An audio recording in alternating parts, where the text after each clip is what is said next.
Close. Welcome back, everybody, to Andertons TV. Holy smoke. Pete and I are delving into the depths of a frightening topic. It's Halloween today. It's probably why we've chosen to do this video, to be fair. It's the scariest time of year. We're trying to understand Midi and how we might use it with these products here. But before we get into that, please like and subscribe to this channel. Please. We're giving freebies away, as you can see in the link below, when we get to 1 million subscribers, and that is all you have to do, is just subscribe. You never have to actually watch anything, just subscribe. You can just We're giving away a unsubscribe. clon, right, when we hit to 1 million subscribers. I've called a centaur man, and just you get him. We have timestamps below, so if you're sort of thinking I'm a bit bored in this video now, I wonder what else they're talking about later on, check the timestamps out. And lastly, please, if you want to dress and look as gorgeous as Pete does in that pink sweatshirt there, we have a range of apparel on the Andertons website, as well as a range of all sorts of guitars and pedals and amps, and keyboards and drums. Right. Now, over the last few weeks, Pete and I have checked out this new Kernom Ridge, which is pretty cool. It's like a MIDI controllable analog morphing overdrive pedal. All the pedals. Check that out up there, like Pete said. It could sound like a King of Tone or a Klon or a Tube Screamer or any other kind of overdrive pedal they claim. We checked out this recently as well. Maybe that's up there now, which is a 100 watt amplifier in something the size of a good book. So we're using that, and it's got MIDI. I'm not sure.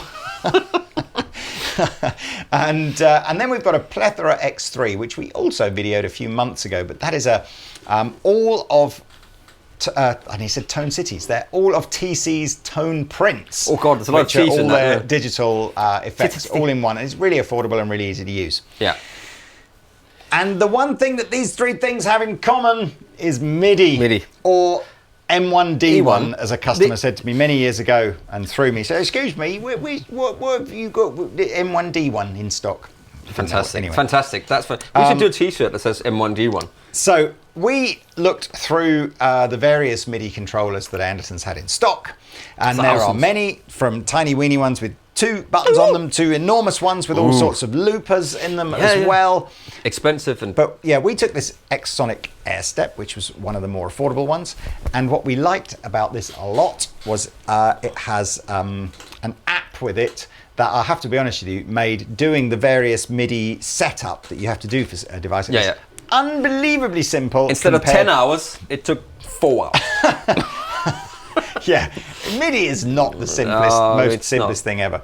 Now, you have to remember, MIDI must be nearly 40 years old, maybe even 50 years old now, isn't it? Jay over in the stockroom told me that, if you look at MIDI and you look at a keyboard like that, and when you click the O button, it sends one thing to the computer to do an O, and everything has to be programmed that way. So it's a very good analogy, in that's what MIDI does. That's why it's so difficult. Anyway, for us, to be fair, it wasn't as crazy difficult as we thought it would. So the default setting on the Airstep is essentially, we've got 1, 2, 3, 4, 5, and all it's done is it's just sending whatever you attach to it a control change to say 1, 2, 3, 4, 5. Easy peasy. That on its own, actually, we didn't need to do anything for it to control the Kernom and the Plethora. The Amped one required us to change the control messages so that, as well as and you know, this is all done via the app as well. Sorry, that was coming. So this is simultaneously sending a simple control change message to these two, and then a different control change message. I can't even speak, but message to this one. The net effect of that is when I change patches, what's actually happening is we've got 128 different patches in the Kernom, loads, about 100 different boards in the Plethora. Yeah. And actually on the Blackstar, we're keeping it really simple. We're just going either preset on or preset off. Yeah, you can change, there's other parameters to change your response and the voice and everything inside, but we didn't go there. We didn't go there. And so this fits on one of those Fender boards, the mid-size Fender board, and you'll be able to power this. It's got power. That's what we were thinking. You're running straight into that, so you only need that. And you wouldn't even need to go into a cab. You're hearing it through a cab here, but we could absolutely have just come out the emulated output and straight into a desk. I love coming out of an emulated output. Right, so favorite. let me just quickly, we'll just go through the 3 settings, and then I'll kind of, on the 4th one, we'll make one together. Right, Mr. Pete? That sounds like a nice idea. Okay, so here we go. Like s'mores. Setting number 1, here we are. Yeah.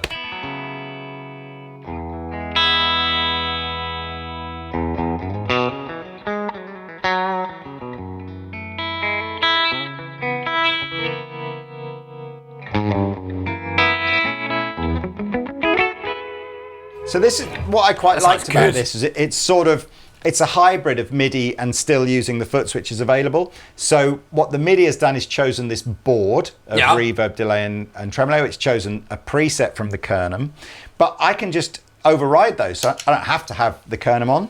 No, so that's...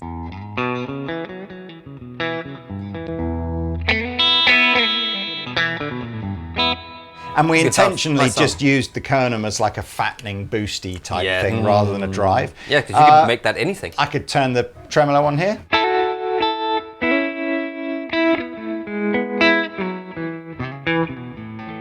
And what's cool on the Plethora is it's entirely up to you which of the pedals come on as the default when you press it. So you could have all 3 or just save whatever. You don't have to save anything on that. It just does it when you're done. Yeah, it's very, very clever. And we're using the preset mode on the Amped 1, which is our US kind of sound, like clean Fendery. Anyway, as soon as we go to preset 2, you're going to see something change here, and you're going to see something change here. You're not going to, well, you'll see a light change, but this, I think this is where Midi on the Kernom is a little bit more, or kind of leap of faith, because obviously the knobs don't move, it's not automated, but here we go.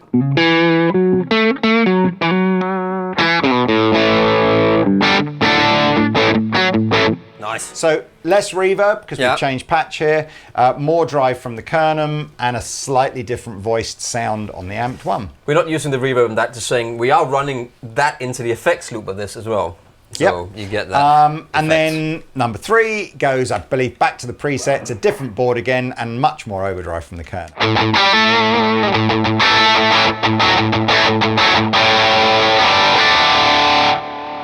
Oh, and some delays and delay. stuff. I mean, I've left sort of number 4 essentially empty, so we can see what we might do. So the first thing I'm going to do when we go to number 4 is just switch everything off and decide, do we want to layer this up over this sound? Or... So you're seeing now the Airstep app on my phone. I am pressing the Airstep across the top. I'm pressing number D, which is essentially, the 4th control along. It's defaulting to already tell the Kernom and the Plethora to go to that PC number 3. But what I need to do now, and it's only because I've read the manual for the Blackstar, I know took 4 days. That if I change the CC number here to 99 and leave the CC value as 0, it will essentially know to activate the preamp. So it should have done that now. Sorry, to activate the preamp, I mean leave the preset off. Yeah. So that's basically, it's as simple as that, he says. Could we talk to somebody in the Matrix to come so we can get that thing in the back of the head, and then we just, all of a sudden, we just know MIDI? Okay, so now we now know, we've told the Blackstar Amped 1 that we want to use the basic non-preset. So actually, as you go through, you can see it switching. Right. The next thing we have to do, let's just turn all of the effects off. The next thing is to tell the Kernom and the Plethora what sound we want. So what are we going for here? Crazy big distortion? Oh, you can do whatever you like, man. Okay, so this is your world, dog. So let's just get a sound that we like. I would go like lower pedals and then a little bit less. Obviously you choose, right? So we're basically just holding the preset down till it flashes, and then we're confirming, and you watch this flash fast, we're confirming that number 4 is that preset. Yeah. And then lastly, I've got to tell the Plethora what 3 effects I want here. So to be fair, I probably should have done this before, but maybe I want a noise gate. Maybe I want, what's the second one in? Maybe I do want some echo, and maybe I want some reverb at the end. So let's just change reverb at the end. That's so simple, that thing, isn't it? It's great. That's pretty cool, isn't That's good, man.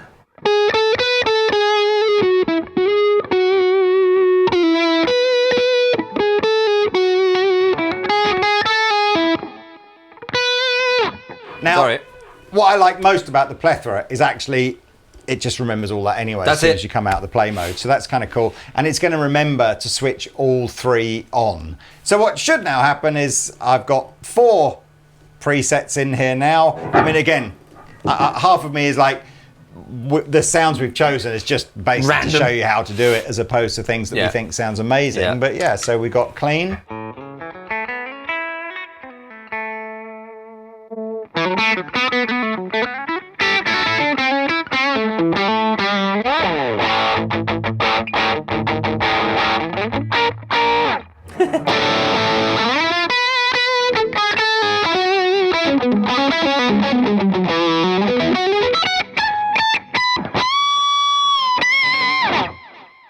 So something like this is probably 12 or 1,300 pounds. So again, if you sort of think about, I mean, maybe with a board and a power supply, it's quite a lot of money, then, isn't it? Well, no, but I'm kind of thinking there'll be people here that just don't want to go down the whole kind of Helix, Quad Cortex, all that kind of stuff. Yeah. And would rather do this with a simple pedal, you know, effects unit, and don't forget, of course, this is an amp as well, which of course Helix and Quad Cortex, not an amp as well. Absolutely. This is just so.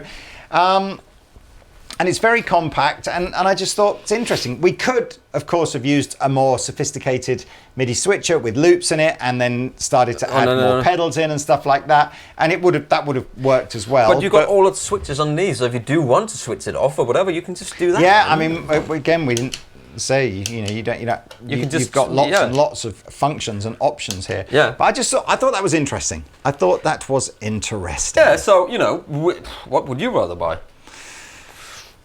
Would you rather buy a QC or would you rather buy that? It's simple, right? Isn't it? I think honestly, and that's the question, isn't it? So I've got your pedal board probably costs as much as this. Oh, for sure. I've got 8 or 9 pedals on my pedal board. Admittedly, no amplifier, and what I can't do is single button change from that to that, and I certainly couldn't have the same overdrive pedal stored at like you know, 5 different settings. How often do you do that? This is my with any of this stuff, like when I talk to John, you know, Rabir, whatever, how many different amps, how many different times do you swap these stuff? And he's like, I use one amp and then... So Rabir, I get it, you know, particularly with the Frog Leap stuff. Yeah. No, you know, he's playing different tunings and it's covers, metal covers, where the sound's got to be a certain thing. So he's obviously gone full Quad Cortex. Yeah. And he gets the patches in the Quad Cortex changed via the time clock on the backing track. So when there's... So he's literally, he can be anywhere on stage and his thing's just doing its thing. He doesn't even need that on stage. John... exactly. You didn't need the chord. You didn't need it on stage. And all in ears and everything. John, he's using Quad Cortex as well, but he's probably not. You know, I don't think he's syncing it up to the time sync, but he's just enjoying the fact that he's got a wide range. I think I probably would, for most of the gigs I've ever done, have probably just worked out that as long as I've got an overdrive and a delay that I can turn on and off, it will do. But that's probably because I'm playing within a. You know, I've never been in a band I've never been like in a weddings cover band or something. Yeah, but I have, right? Yeah. And this is the situation where everybody needs to, you know, what do you actually need? And I've done cover gigs as well, and I only use two over 3 overdrives, maybe delay, maybe a chorus. you can do on a clean amp, and then for me personally, I don't really need to go in deep diving in menus and have MIDI clocks and even for a wedding band. But I get that some people need it, but I still think that... And the audience don't care. But this is the other thing. It's all about what you care about. It's not about the bride and the groom are being drunk and they... I think this is interesting. Want to go shag. I do think this is compact, right? It is. It's a 100-watt amplifier. It's every tone print there ever was. It's every overdrive pedal there ever was. Yeah. And five cool... five combinations however you want that. And I think can you do more than this or not? There's 5 banks as well as the 5. I mean, this particular X-Sonic range, we need to deep dive more into this because they've done a range. They've done Bluetooth controllers for the Waza headphones, T8R, Positive Grid Spark for Yamaha THR. We need to, absolutely. So, but as I said, I thought the app was pretty straightforward. Cool. Anyway, come on, that's enough. That's enough. Play something out, and I don't want to. Okay. Let me say that. Okay, that's enough. Right, enjoy the rest of your day. We'll see you in another video tomorrow where we absolutely promise not to talk about MIDI again. Yeah, never.